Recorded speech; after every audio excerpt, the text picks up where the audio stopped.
Assalamualaikum warahmatullahi wabarakatuh. Alhamdulillah, thumma alhamdulillah. Nahmadullah subhanahu wa ta'ala wa nasta'inuhu wa nastaghfiruhu wa nastahdihi. Ashhadu an la ilaha illallah wa ashhadu anna sayyidana Muhammadan abduhu wa rasuluhu.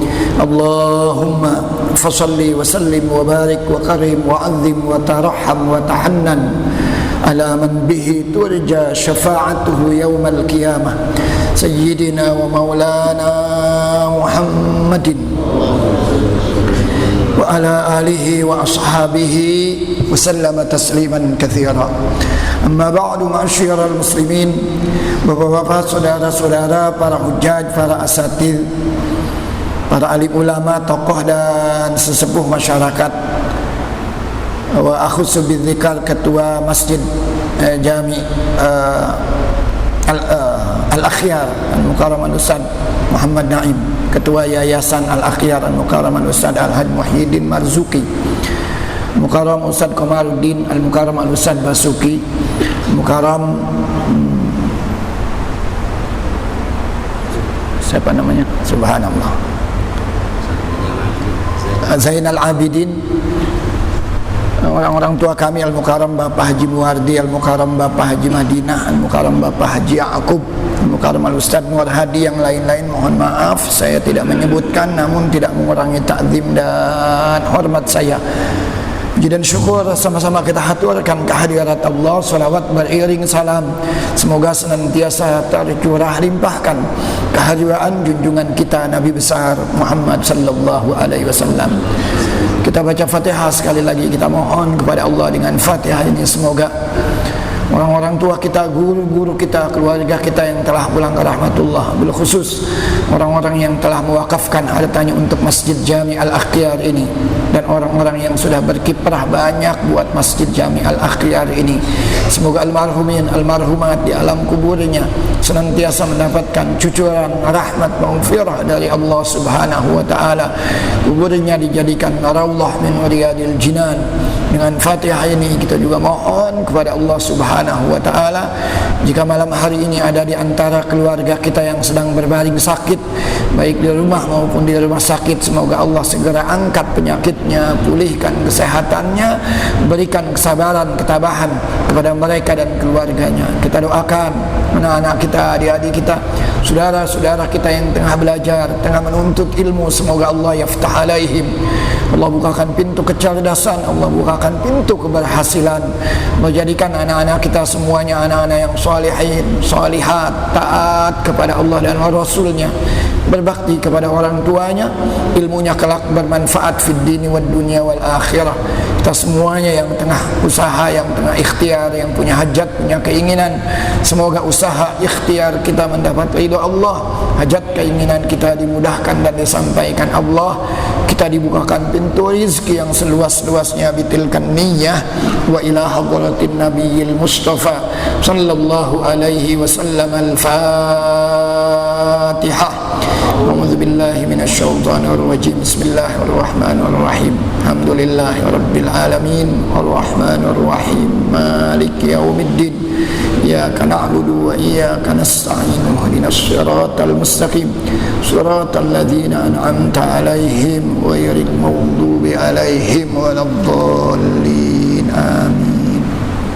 Mohon maaf minggu yang lalu tidak bisa hadir. Alhamdulillah malam hari ini bisa hadir meskipun tadi agak lambat, macetnya di sini lama banget.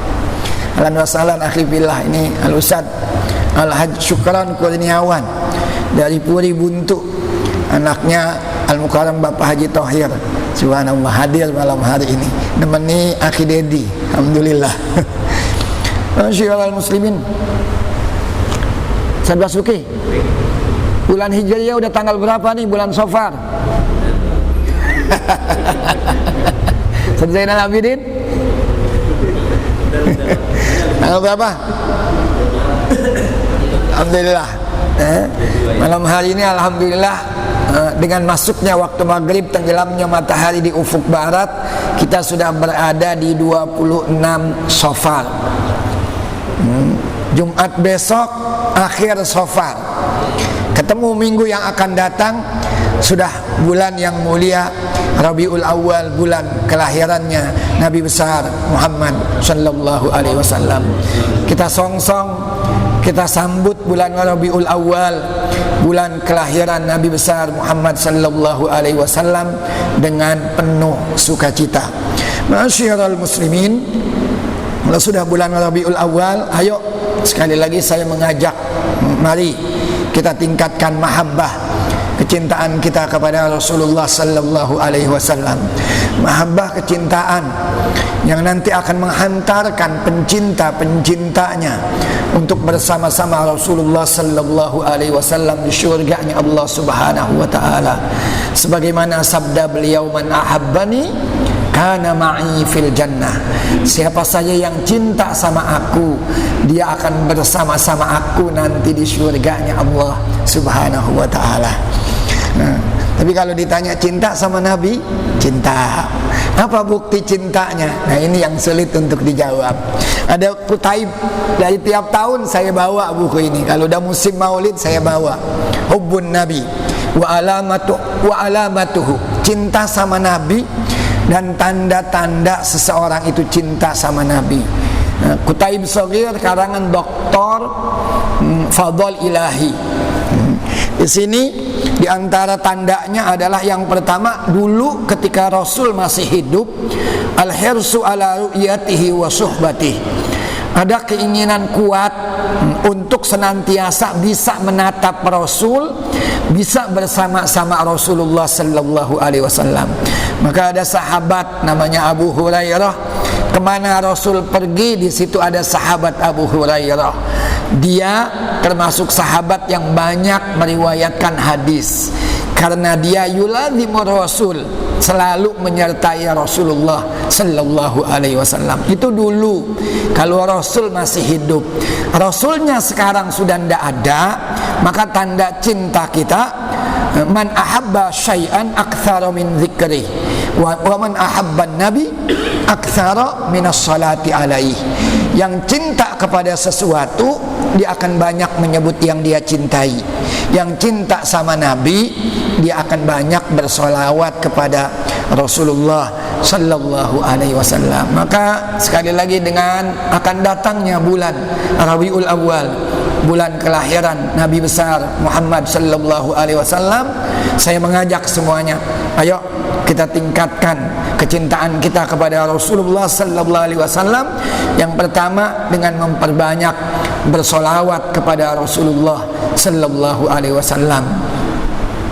Allahumma salli ala sayyidina Muhammadin wa ala ali sayyidina Muhammadin. Yang kedua, tanda cinta kepada Rasul, al-isti'dad at-tam li badlin nafsi wal mal dunal habib sallallahu alaihi wasallam. Yang cinta sama Rasul punya kesiapan penuh untuk mengorbankan apa saja buat sang Rasul. An-nafsa wan nafis, harta dan jiwa kita buat Rasulullah sallallahu alaihi wasallam. Kita mau maulid, itu kalau orang bak bulus ngomongnya, emang buat siapa? Buat Rasul katanya. Itu kalau udah ngajak maulid, subhanallah, mereka bermusabaqah. Memang buat siapa kita? Buat Rasul. Ini panitia mungkin ngedarin list atau apa, ya sambut. Ma la yudraku kulluhu la yutraku kulluhu. Enggak bisa banyak, ya jangan enggak sama sekali. Enggak bisa banyak, jangan enggak sama sekali. Ayo sekali lagi, tanda cinta kita sama Rasulullah sallallahu alaihi wasallam, al-isti'dad at-tam li badlin nafsi wal mal dunal habib, berkorban apapun harta dan jiwa kita buat sang kekasih Rasulullah sallallahu alaihi wasallam. Yang enggak kalah pentingnya adalah ini, imtithalu awamirihi wajtinabu nawahihi, mentaati perintah-perintah Rasul, menghindari larangan-larangan Rasulullah sallallahu alaihi wasallam, atau nasru as-sunnah wadzabbu anis syariah, bela sunnahnya Rasulullah sallallahu alaihi wasallam. Kemarin saya di yayasan, di antara sunnah Rasul yang udah banyak kita tinggal sekarang itu kalau hari Jumat, bukan cuma hari Jumat, kita kalau sembahyang itu disuruh pakai rida, suruh begini, atau pakai imamah, suruh begini paling tidak. Kalau nggak punya rida yang seperti ini katanya jangan sampai enggak, fa in lam yajidhu ja'ala hablan alaihi, pakai tali.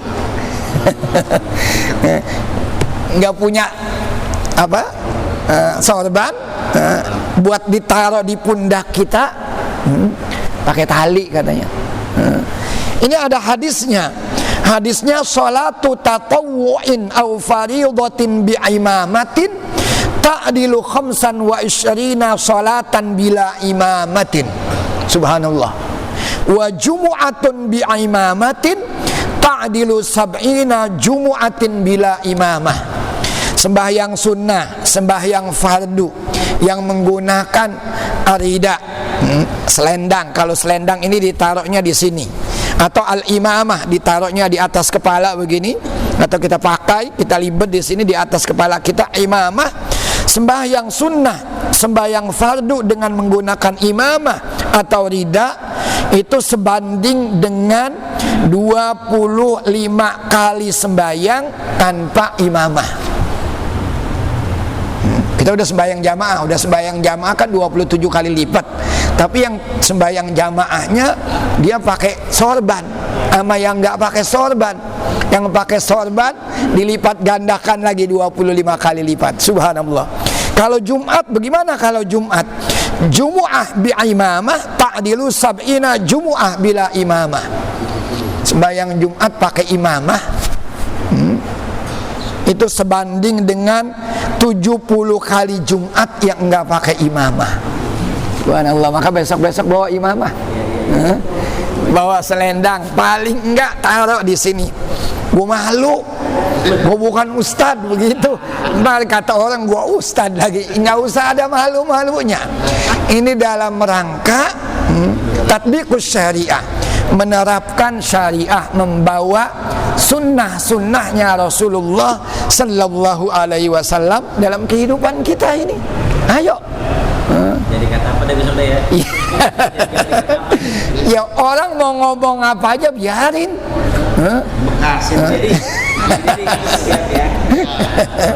Jadi pakai imamah begini, pakai imamah atau dipakai di atas kepala kita. Subhanallah. Pakai rida atau pakai imamah. Enggak punya katanya, ada tali rapia, selendangin udah. Subhanallah. Subhanallah, la haula wala quwata illa billah. Ini kecil, tapi subhanallah, yang kecil ini menunjukkan cinta kita kepada Rasulullah sallallahu alaihi wasallam, membawa sunnah-sunnah Rasulullah sallallahu alaihi wasallam dalam kehidupan kita semuanya. Masyiral muslimin, kita lanjut kajian kita di buku Fathul Qarib Al-Mujib.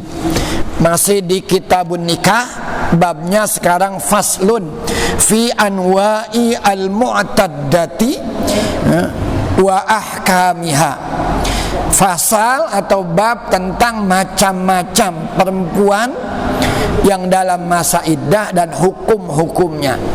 Jadi begini maksudnya, kalau ada seorang perempuan baik dicerai atau cerai mati, kalau bahasa sekarang tuh di tulisan-tulisan itu cerai mati, padahal ditinggal suaminya, dicerai hidup atau cerai mati, maka orang perempuan itu masih punya hak dari mantan suaminya. Ini yang akan kita pelajari malam hari ini. Wa yajibu lil mu'taddati ar-raj'iyyati as-sukna fi maskani firaqiha in laqa biha. Wa yajibu lil mu'taddati aidan an-nafaqatu wal kiswatu illa an takuna nasyidatan qabla talaqiha aw fi asna'i iddatiha. Wajib bagi mantan suami, hak istrinya yang sudah ditalak raj'i, talaknya talak raj'i, masih memungkinkan untuk kembali. Apa hak nih perempuan yang sudah ditalak dan kewajiban mantan suaminya? As-sukna fi maskani firaqiha. Tadinya dia tinggal di rumah tersebut dengan suaminya, maka selagi masa iddah dia berhak untuk tinggal di rumah tersebut. Jadi nggak boleh suaminya tuh pulang loh, nggak boleh, nggak boleh. Jadi kalau memang ditalak raj'i, istrinya talak 1 atau talak 2, itu talak raj'i, maka perempuan ini masih berhak mendapatkan tempat tinggal dari mantan suaminya.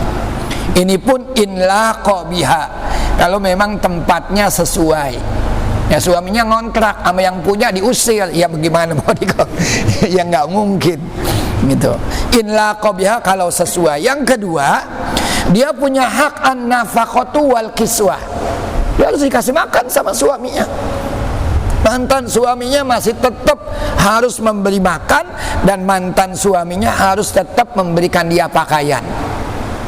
Diceraikannya misalkan menjelang lebaran, orang-orang pada pakai baju baru, ya beliin juga bini kita baju. Ini hak dia, hak mantan istri.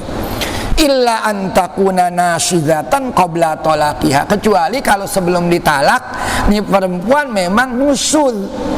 Kemarin kita sudah belajar, nusyud itu tidak taat atau tidak menunaikan hak-hak suaminya. Nusyud, maka dicerai sama suaminya. Kalau dicerai sama suaminya, dia nggak mendapatkan hak as-sukna wan nafaqah wal kiswah, nggak dapat. Tapi kalau dia dicerai baik-baik oleh suaminya, bukan karena nusyud, maka ini perempuan masih berhak mendapatkan hak tinggal, hak pakai, dan hak nafkah yang lainnya. Antakuna nasyidatan fi asna'i iddatiha, atau ketika di masa iddah ternyata perempuan ini nusyud. Padahal saat itu dia masih harus taat sama suaminya. Suaminya yang menceraikan dia ketika masih iddah itu masih suaminya loh. Kalau suaminya mau balik lagi boleh? Boleh. Jadi masih suaminya. Selanjutnya, wa kama yajibulaha an-nafaqah yajibulaha baqiyatul mu'ni illa ala tatanzib. Di samping nafaqah tadi, as-sukna, kemudian al-kiswah, dia juga berhak mendapatkan biaya-biaya kebutuhan yang lainnya. Kalau sakit, bawa dia ke dokter. Itu masih hak perempuan mantan istri yang sudah dicerai oleh suaminya.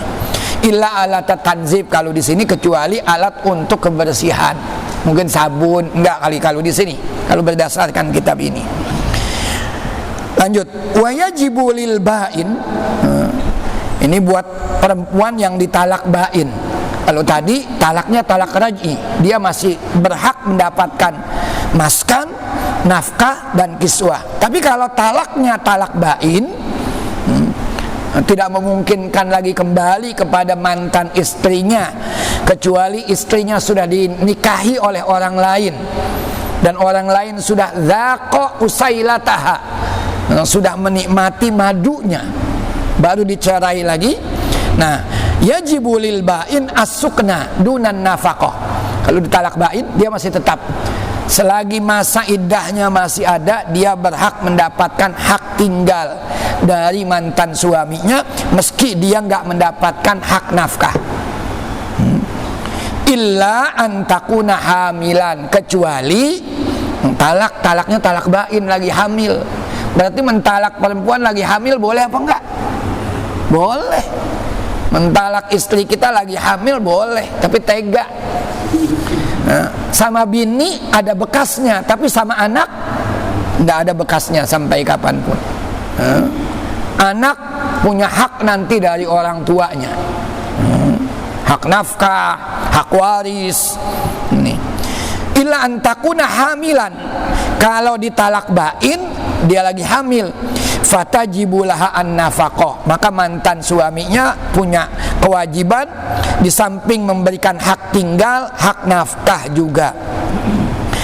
laha bisababil hamli ala sahih, sebabnya karena dia hamil. Wakila innan nafaqah lil hamli, nafaqahnya sebetulnya katanya buat yang ada di dalam kandungan, bukan buat si perempuan tadi. Wa yajibu alal mutawaffa anha. Nah sekarang kalau cerainya cerai mati, punya hak apa dia? Nah di sini dikatakan wa yajibu alal mutawaffa anha zawjuha al-ihdadu. Dia mantan istrinya yang ditinggal atau dicerai mati oleh suaminya, dia punya kewajiban. Kewajibannya diantaranya adalah al-ihdad. Al-ihdad itu artinya masa berkabung.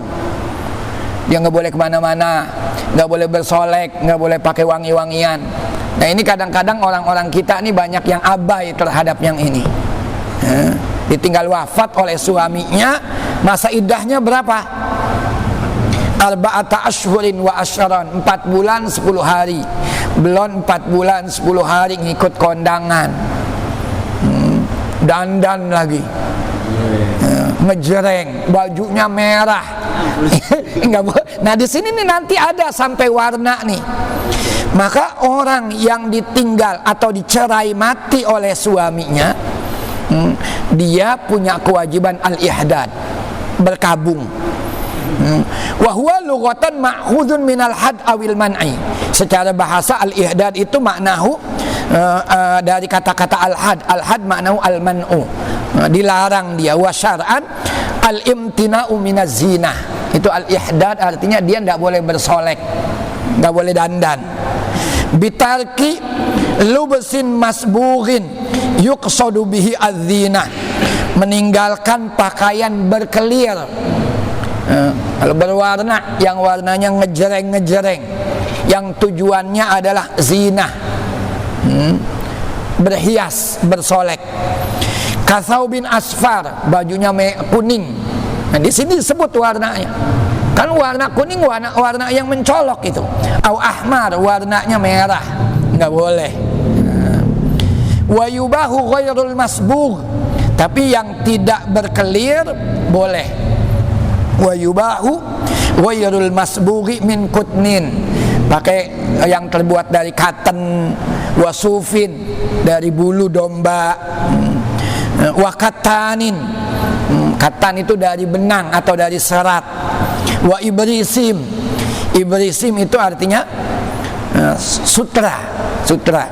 Ini dulu Al-Imam Asy-Syafi'i ini membuktikan terhadap orang-orang al-ilhadiyun, orang-orang yang ateis, ini salah satunya dengan ibrisim. Kata Al-Imam Al-Imam Asy-Syafi'i, Imam Syafi'i itu sama orang-orang ateis, mana buktikan kalau Allah itu ada. Imam Syafi'i disuruh membuktikan Allah itu ada. Maka apa yang dilakukan oleh Al-Imam Asy-Syafi'i? Akhadha waraqatat tut, diambil daun murbai,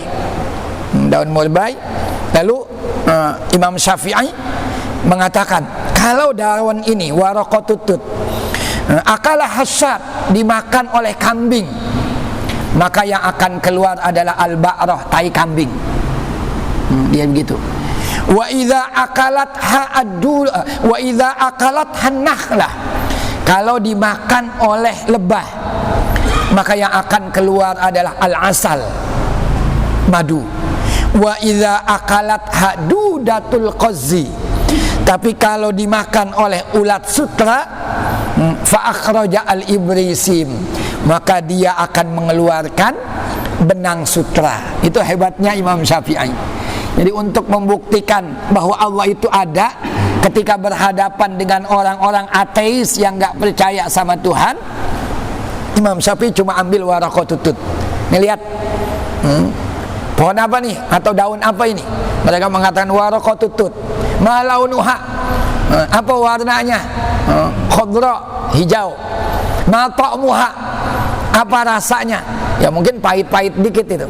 Lalu Imam Syafi'i mengatakan, ini daun, kata Al-Imam Syafi'i, idza akalat hasyat, kalau dimakan oleh kambing, maka yang akan keluar adalah tai kambing yang warnanya hijau. Tapi wa idza akalat hannahlah, Tapi kalau dimakan oleh lebah maka yang akan keluar adalah madu.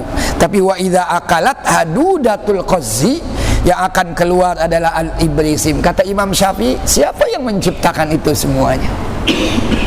Daunnya sama, warnanya sama, rasanya sama, tapi 3 hewan yang mengkonsumsinya berbeda, hasilnya berbeda. Kata Imam Syafi'i, itu adalah bukti adanya Allah, kebesaran Allah Subhanahu wa taala.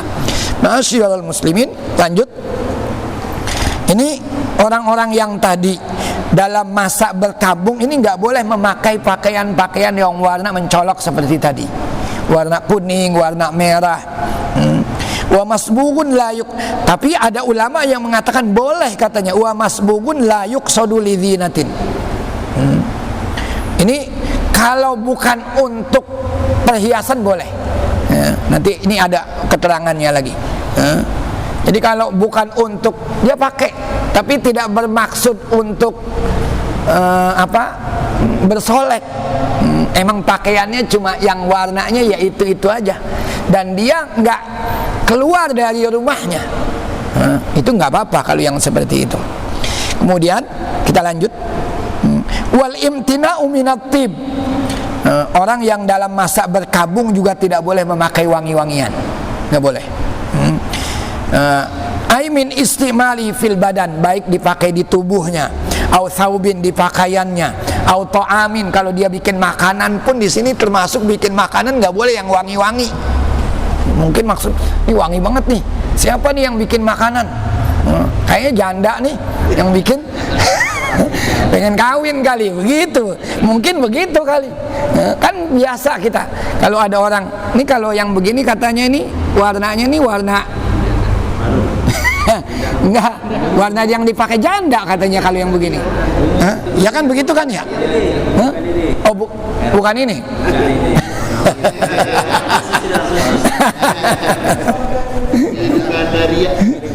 Kalau iya, jadi jangan, ini sampai di sini disebutkan sampai membuat makanan yang ada wangi-wangiannya pun jangan. Jadi mungkin orang nanti akan mengatakan, siapa nih bikin makanan wangi banget? Kayaknya janda tetangga sebelah nih. Begitu orang, jangan-jangan yang ngundang nih. Begitu. Sampai begitu. Au kuhlin ghairi muharramin. Ini kalau pakai celak mata, ini nggak apa-apa. Kalau pakai celak mata, ghairu muharram. Amal muharram kal iktihal bil ismid. Tapi ada yang celak mata itu yang tidak boleh. Al ismid ini kayak terbuat dari semen, model-model semen gitu.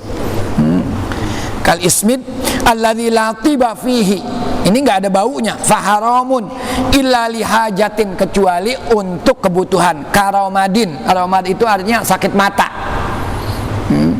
Ini Kiai Zainal Arifin Idris, itu sakit mata dia. Sekarang berobatnya di Cianjur. Itu dia pakai tusuk jarum. Nah sekarang masih dalam masa pemulihan, sudah hampir 1 tahun. Dia sekarang dianjurkan untuk memakai celak mata. Itu dokter Islami.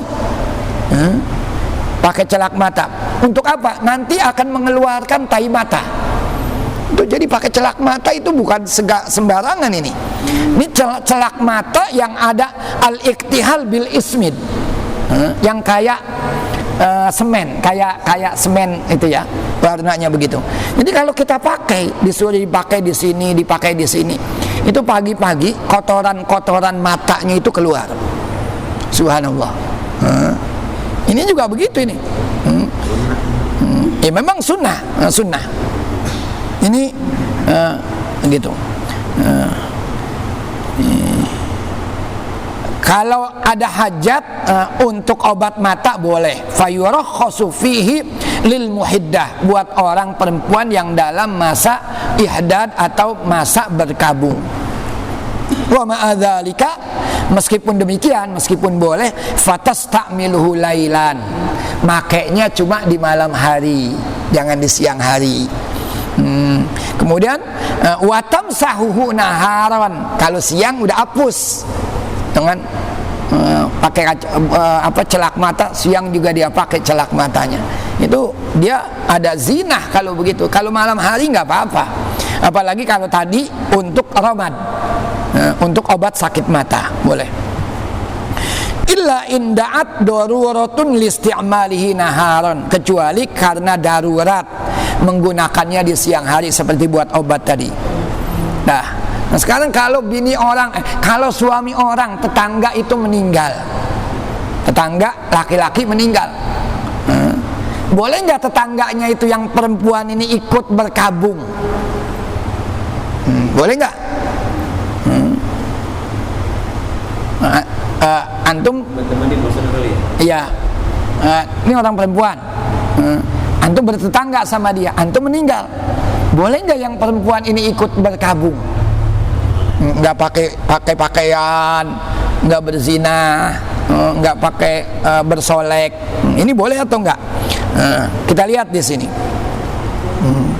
Walil mar'ah antahudda ala ghairi zawjiha, boleh dia ikut berkabung meskipun yang wafat itu bukan suaminya, boleh. Ala ghairi zawjiha min qaribin laha, karib kerabatnya, mungkin orang dekat, mungkin tetangganya, au ajnabiyin, atau orang asing.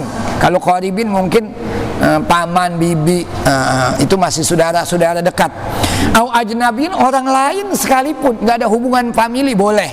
Berapa lama? Salasata ayyam fa'aqal, 3 hari atau kurang dari 3 hari. Jadi kalau ada dia punya tetangganya laki-laki meninggal, dia ikut berduka juga, nggak bersolek macam-macam gitu, boleh atau tidak? Boleh, selama nggak pakai izin, nggak usah pakai izin, dia pokoknya ikut berduka selama 3 hari. Kalau lebih dari itu nggak boleh. Kok orang yang meninggal dia yang berduka, jangan-jangan ada hubungan apa ini, kan begitu nanti.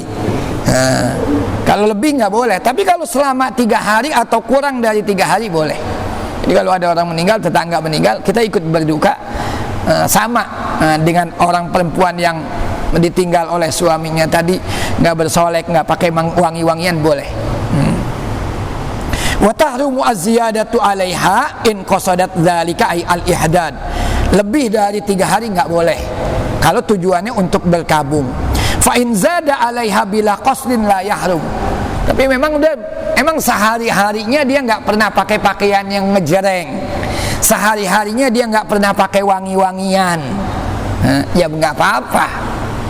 Tetangganya meninggal, kalau lu nggak pakai wangi-wangian, ya memang biasanya begitu, nggak apa-apa. Kalau tidak bermaksud al-ihdad, ini boleh. Nah, wa yajibu 'alal mutawaffa anha zawjuha wal mabtuta. Al mabtuta ini yang talak bain. Wajib bagi perempuan yang ditinggal wafat suaminya dan perempuan yang ditalak bain mulazamatu al bait. Jadi selama masa iddahnya itu dia harus tinggal di rumah itu, nggak boleh kemana-mana, harus tinggal di situ. Mulazamatu al bait wa huwa al maskan alladzi kanat fihi inda al firqah in laqa biha, tempat tinggal ketika dulu dia bercerai dengan suaminya atau ditinggal mati oleh suaminya, dia melakukan itu. Jadi nggak boleh keluar dari rumahnya, selama itu dia tinggal di situ. Walaysa li zaujin aw li ghairihi ikhrajuha min maskani firaqiha. Mantan suaminya nggak boleh ngusir dia, pergi dari sini, nggak boleh, haram. Jadi kalau ada orang sudah dicerai oleh suaminya, suaminya nggak boleh ngusir istrinya selagi masa iddah, nggak boleh mengeluarkan istrinya, haram itu hukumnya. Nggak boleh suaminya, mantan suaminya atau keluarganya. Lu kan udah dicerai sama laki lu, sama abang gua, ngapain lu tinggal di sini lagi? Nggak boleh, nggak ada hak dia, nggak boleh. Keluarganya tuh nggak boleh ngomong begitu aja, nggak boleh. Ada. Wala laha khurujun minhu wa in radiya zawjuha. Ini perempuan juga nggak boleh keluar dari rumah tersebut meskipun suaminya ridho. Bang, Saya boleh mau reunian sama teman-teman saya. Ngomongnya mau reunian sama teman-teman saya. Dia ngomong begitu nih mantan istrinya. Suaminya boleh, silakan. Meskipun suaminya sudah ridho, salah. Suaminya dipersalahkan. Tetap dia tidak boleh pergi. Jadi selagi masa iddah, dia tetap di rumahnya. Meskipun suaminya itu membolehkan dia untuk melakukan aktivitas di luar rumah, illa lihajatin, kecuali kalau dia punya hajat. Boleh kalau punya hajat. Contohnya apa? Misalkan mengais rezeki macam-macam. Fayajuzu lahal khuruj, dikasih contoh nih. Ka'an takhruja fin nahari li syira'i ta'amin, ke pasar beli makanan. Au katanin, kalau dulu beli benang buat menenun, itu. Wa bai'i ghazlin, menjual hasil tenunannya, boleh. Ini. Au khutnin, hasil kapas yang dia sudah jadikan bahan. Au nahwi dzalik wa yajudu lahal khuruj. Nah, dah itu ya. Jadi boleh kalau ada hajatnya. Kalau nggak ada hajatnya nggak boleh. Ngapain? Ngurus KTP, hajat bukan? Hajat. Ngurus surat kematian, hajat. Nggak apa-apa. Tapi kalau masih ada yang disuruh orang lain, silakan. Tapi kalau udah nggak ada, maka dia boleh keluar untuk hajat-hajatnya tadi. Wa yajudu lahal khuruju lailan ila dari jaratiha. Malam pun dia boleh keluar. Kemana? Ke rumah tetangganya. Untuk apa? Li ghadlin, kalau dulu ngenun bareng-bareng. Wa hadithin, ngobrol dia di rumah, mungkin udah jenuh, main ke rumah tetangganya, ngobrol sama tetangganya. Wa nahwihima bisyartin antarji'a wa tabita fi baitiha. Syaratnya kalau udah malam sekalipun dia harus pulang, dia harus bermalam di rumahnya lagi. Nggak boleh bermalam di rumah orang lain. Wa yajuzu lahal khuruju aidan idza khafat ala nafsiha aw waladiha. Kalau dia takut terhadap jiwanya atau takut terhadap anaknya, ditinggal mati sama suaminya. Suaminya matinya gantung diri. Lah rumahnya serem.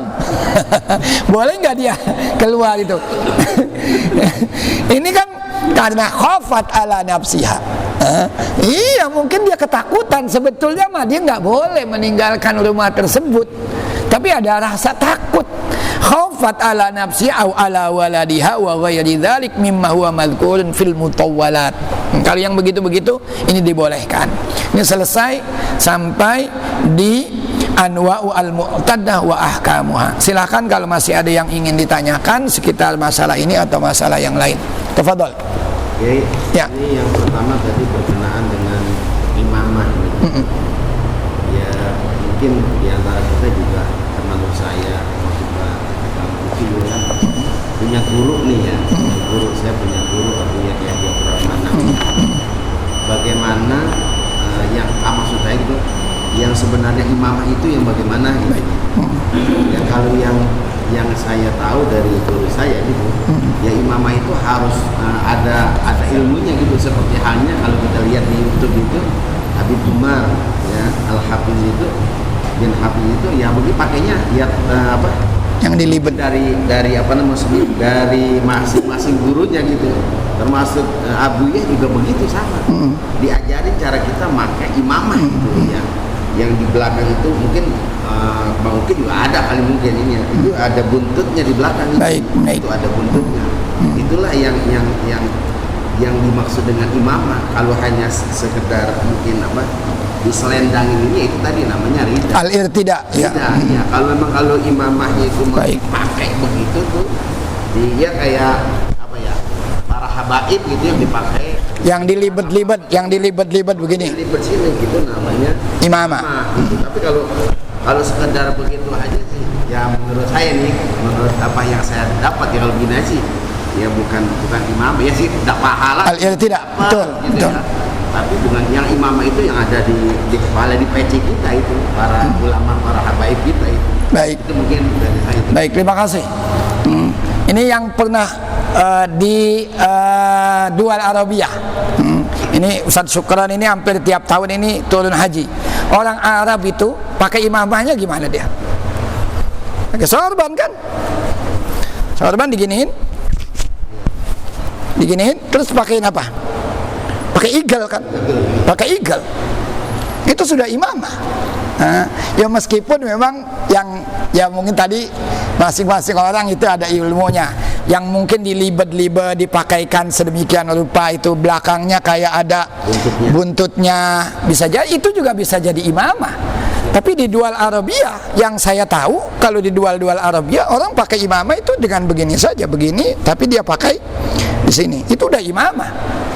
Kalau masalah itu ada ini ada musalsal juga. Yang musalsal juga ada musalsal ini dari seorang guru kayak saya tahu itu saya punya guru Ki Azai, itu dari saya saya Malik. Baik. Kemudian kepada saya Ahmad. Sampaikan kepada saya. Saya itu pernah di musalsal Diajarin. masangin. Dia masangin pertama itu. Bagaimana cara memakai, kalau salah pun sedikit berarti istilah bahasanya itu sanadnya nggak sampai. Subhanallah. Itu. Subhanallah. Ini maksud jadi pahalanya nanti bisa jadi 70 kali tadi ya. Itu mungkin tidak, mungkin kan karena ada musalsal, tapi kalau nggak ada musalsal kira-kira wah gimana itu? Bisa juga kali ya sama kali. Kalau berdasarkan hadis yang tadi itu kan ada al-irtida, ada al-imamah. Ada al-irtida, ada al-imamah. Saya pikir hemat saya ini ya, itu mungkin ada yang musalsalat yang seperti itu. Tapi orang di dual Arabiyah juga kan banyak, kayak Syekh Syuraim, dia pakai imamahnya bukan imamah yang dilibet-libet begitu, dia cukup dengan imamah yang begini kan. Lihat aja antum kalau dia ya, mengimami salat berjamaah itu, begitu. Mungkin itu ada musalsalatnya. Nggak boleh kita salahkan ya, mungkin ada musalsalatnya yang seperti itu. Tapi kalau ada orang yang menggunakan imamahnya dengan cara seperti ini saja juga dengan memakaikan, kalau kita biasanya dulu di sini ada yang item-itemnya eagle, itu pun bisa jadi disebut dengan imamah, itu juga bisa jadi disebut dengan imamah.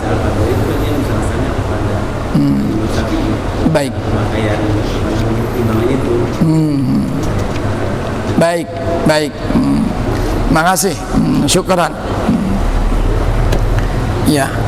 Ada lagi yang lain? Itu tadi masalah istiqad, masalah perempuan yang bisa yang kena nggak boleh pakai ngejreng gitu kan tadi. Itu kalau saya lihat itu Islam itu memandangnya sampai kepada ngejreng itu konotasi kepada warna merah dan kuning tadi itu.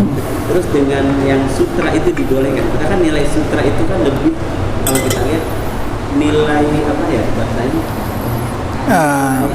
apa nilai maksiat atau ada nggak itu? Karena nilai maksiat itu sampai seperti itu.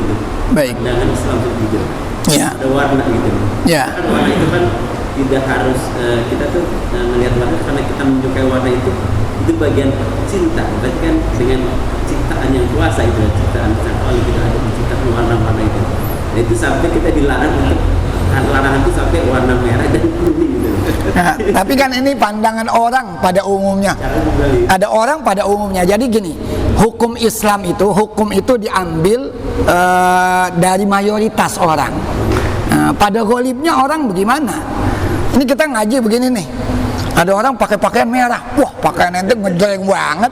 Kita akan mengatakan seperti itu.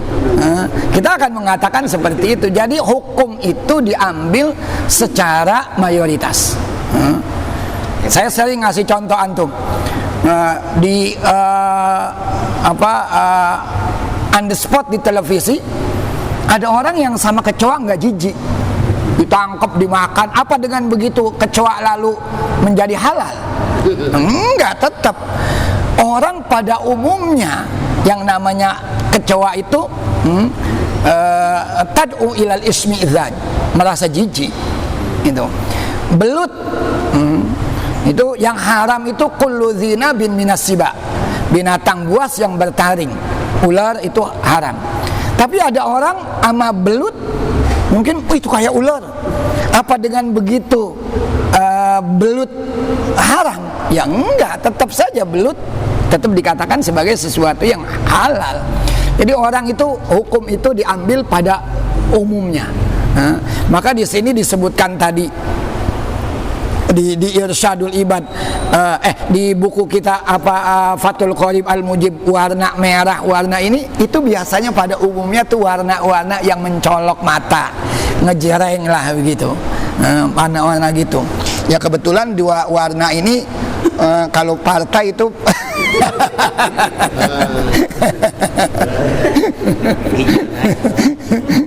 hijau kagak disebutin di sini. Hijau kagak disebutin di sini. Begitu jadi ya. Jadi memang sampai tadi pakai sesuatu yang dilarang saja, kalau tujuannya bukan syariat tadi, dia misalkan melakukan pakaian yang seperti itu tapi bukan untuk zina, la liqasdi zina, itu dibolehkan, nggak apa-apa. Tujuannya memang yang dia punya yang warnanya begitu doang, emang dia mau pakai mana lagi? Ya ada aja dipakai itu. Saya tidak bermaksud semuanya nanti istafti qalbak. Tanya diri kita sendiri.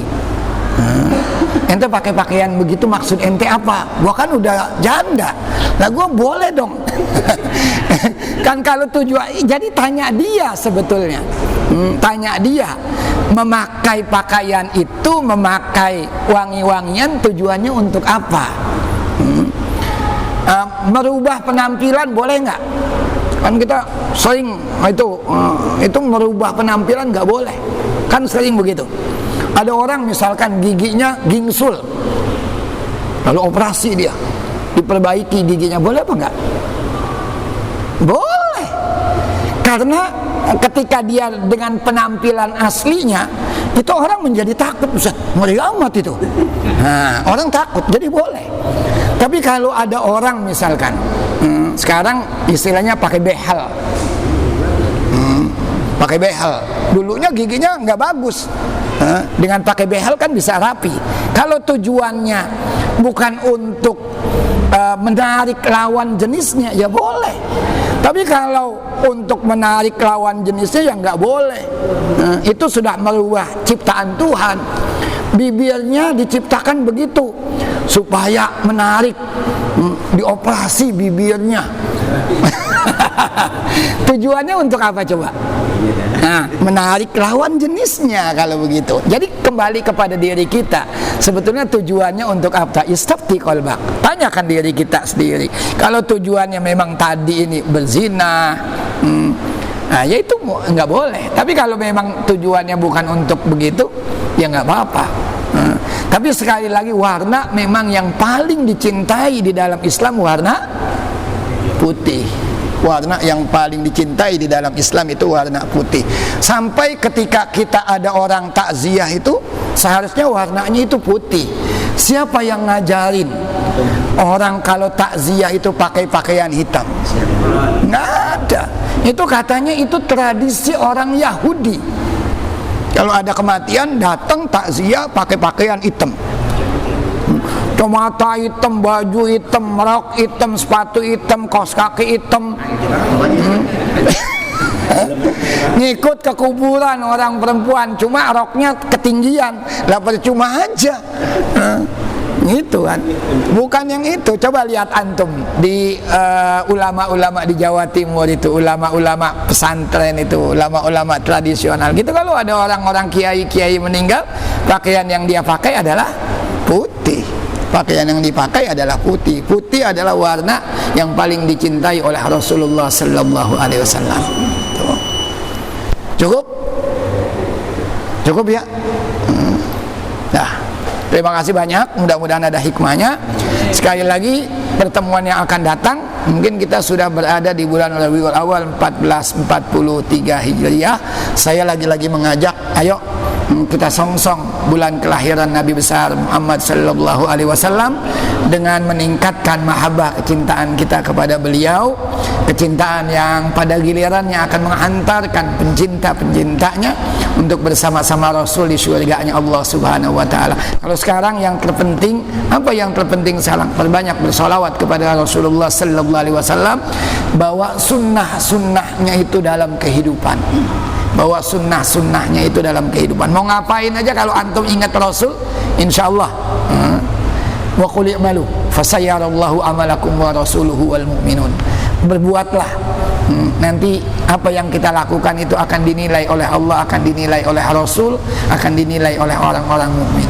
Mudah-mudahan ada hikmah dan manfaatnya. Kita tutup pengajian malam hari ini dengan bersama-sama membaca doa kafaratul majlis. Subhanakallahumma wa bihamdika asyhadu an la ilaha illa anta astaghfiruka wa atubu ilaik. Wassalamualaikum warahmatullahi wabarakatuh.